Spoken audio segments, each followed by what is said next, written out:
Good morning, students. Today we will do activities related to chapter 2, that is microorganisms, friends and foe. In this chapter, we will do activities related to fermentation by yeast. First activity, that is activity 2.3. In this activity, we will try to prove that dough that is made by the maida that rises due to the fermentation of sugar present in the dough by yeast cells. Let's see how to do this activity and what are the material required for the activity. For this activity, we need maida. This is maida. We need sugar.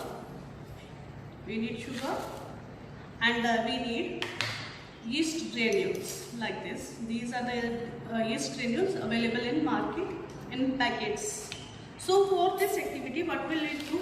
We will take maida in this trough. Here about 100 gram maida I have taken. Now I will take water in a beaker.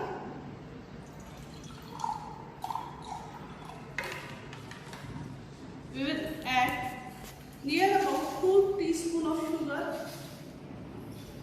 in this water and half teaspoon of yeast powder. We will mix it well, stir it well to mix the sugar.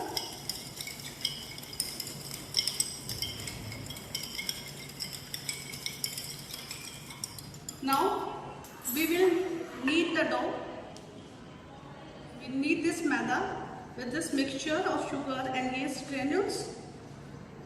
Like this, we will knead the dough. So you can see I had kneaded the dough. Now dough is ready. You can keep this dough for 3 to 4 hours in some warm place. So I am going to keep it. So after 3 to 4 hours, you will observe that the dough rises. You can see dough get fluffy and there are so many bubbles. Let's see why dough rises. Dough rises when we keep the dough for 4 hours. At that time, yeast uses sugar present in the dough for its multiplication. It also produces carbon dioxide during its respiration. So this carbon dioxide leads to formation of bubbles. In the dough, and dough rises due to these carbon dioxide bubbles. When we make bhatura from this dough,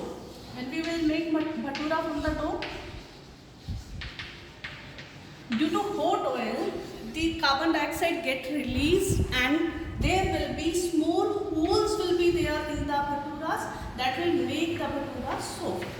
That's why we are using yeast in baking industry for making bread, pastries and cakes. Let us do another activity related to fermentation of sugar by yeast. In this activity, we will try to show fermentation of sugar by yeast. Let's do the activity. Let us start the activity. For this activity, let's see what materials are required. We need beaker, we need yeast granules, and we need sugar. For this activity, let's see how to do. We will take lukewarm water in a beaker, fill it half with water, add 2 teaspoons of sugar, near about 2 teaspoons of sugar in this beaker, and half teaspoon of yeast.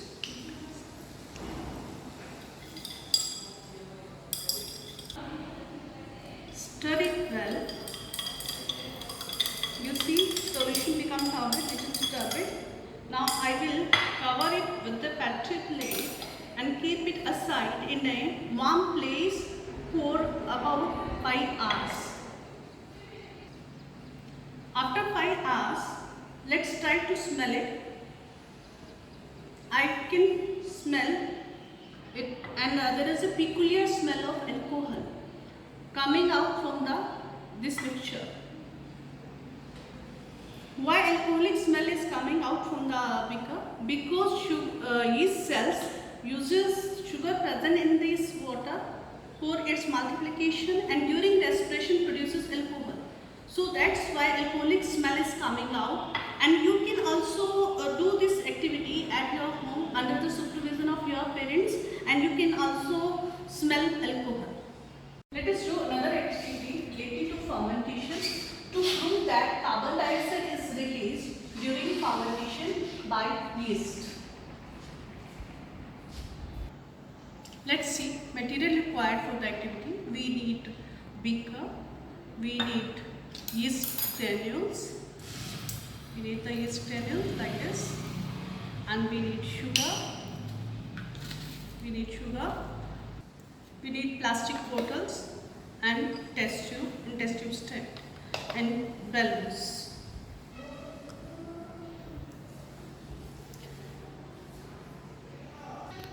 Let's start the activity. We fill these plastic bottles till half with water.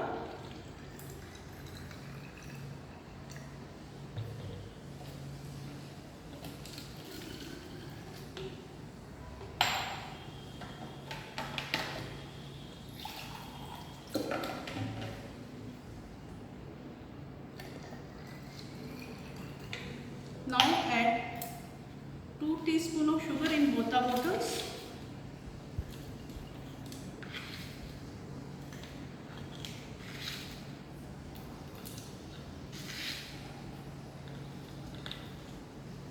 Take care that I am going to add yeast granules only in bottle A, marked A, but in bottle B I am not adding any granules. Now put the balloons on both the bottles.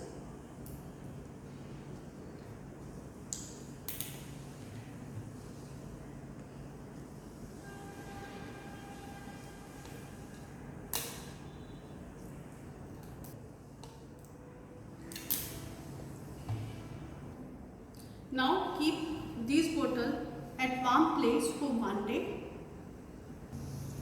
After 1 day, what do we observe?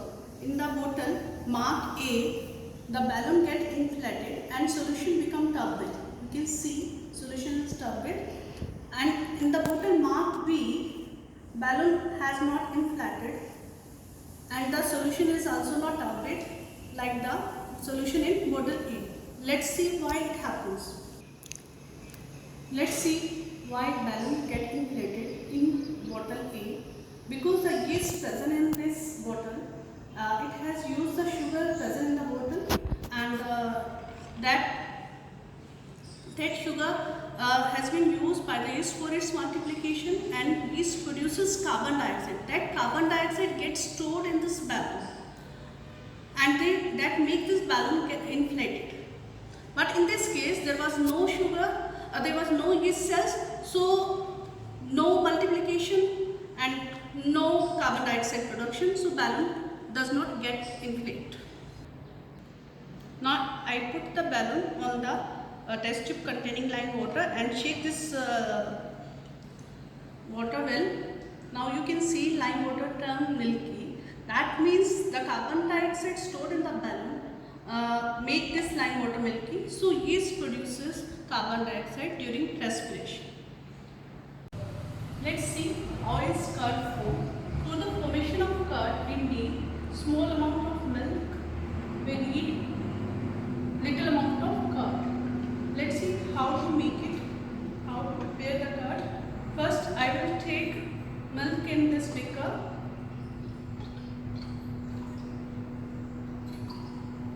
Now, I will heat it.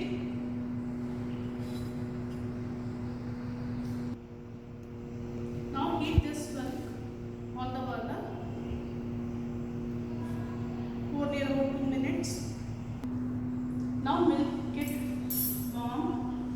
Because lukewarm, I can touch easily. Now, I will add